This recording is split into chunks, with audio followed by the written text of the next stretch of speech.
அத்தை. சொல்லு மருமகளே. இல்லத்த, என்ன சாப்பாடு செய்யறது?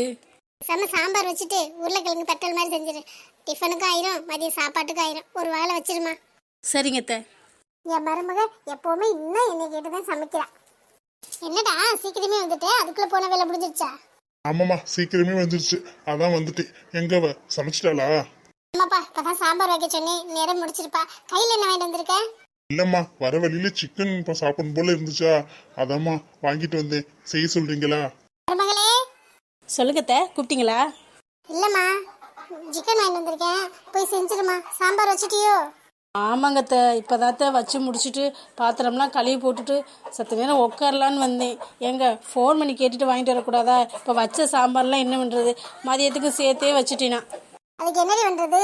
புள்ள ஆசைப்பட்டு வாங்கிட்டு வந்திருக்கேன், போய் செஞ்சு கொடுப்போம். சாம்பார் இருந்தா நம்ம சாப்பிட்டுக்கலாம். சரிங்க அத்தை. அத்தை, வீட்டுக்கு போகும்போது அங்கே மீன் கறக்கா ஃப்ரெஷ்ஷாக போட்டிருப்பாங்க, 1/2 கிலோ வாங்கிட்டு போகலாம் அத்தை. மீன் சாப்பிட்டு ரொம்ப நாளாச்சு, சாப்பிடணும் போல இருக்குத்த. அப்புறம் எப்போ வெளியில் வர போகிறோம்? இங்கே ஃப்ரெஷ்ஷாக கொண்டு வந்து தருவாங்க. ஏண்டி, அங்கே குழம்பு வச்சது அப்படியே இருக்கு, அதை என்ன பண்றது? மீன் வாங்கணுமாம்ல. மீன் இன்னொரு நாளைக்கு வாங்கிக்கலாவா? இவன் நினைச்சோன்னு எல்லாத்தையும் வாங்கணுமாக்கும். இந்த கிழவி என்ன பண்ணுது பாரு. அவங்க மாயம் வாங்கிட்டு வந்தால் மட்டும் ஆசைப்பட்டு வாங்கிட்டு வந்தேன், செஞ்சு கொடுமா பார்த்துக்கலாம்னு சொல்கிறாங்க. இதுவே நான் கேட்டால் வீட்டில் குழம்பு இருக்குது, அது இதுன்னு சாக்கு சொல்லி ஏதாச்சும் பண்ணிடுறாங்க. எல்லார் வீட்லையும் இப்படி தான் போல்.